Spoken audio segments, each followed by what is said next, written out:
the Tablertown People of Color Museum has a rich history of Black and American culture.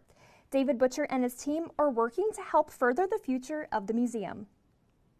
And if you tell American history and you leave any part out of what I just said, you're not getting the whole story. David Butcher says since he was young, he's been a history fanatic. Been a collector my whole life. Not only a collector of items, but a collector of stories. Oral history, our oral history is, it's approaching 200 years now. Butcher wanted to translate his love for history into a project. So he founded the Tablertown People of Color Museum, which sits in the same area that he and his ancestors are from. His main goal? To educate people on Black and American history, while making sure not to leave out any parts of the story. I can't tell you about my African American history without talking about my German ancestry and my Native American ancestry. Anytime I leave any part of that out, you're only getting a partial truth.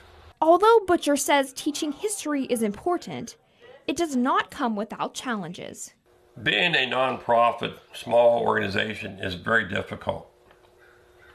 And when you're dealing with federal grants, it is even more complicated. Dr. Amanda Flowers, a member of the board of directors at the museum, says applying for grants are hard work, but well worth it. There were times that he and I were talking at 3 o'clock in the morning because he was getting up to start working on not just our grant, but other grant projects he was doing. And I was going to bed because I had worked all night. Their efforts paid off when they received a $40,000 grant from the Appalachian Regional Commission. The focus of this grant is preserving the Underground Railroad and related Black history in the local area. We hope to hire a researcher.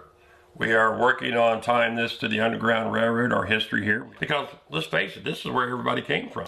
This map right here was given to us by the Tabler family in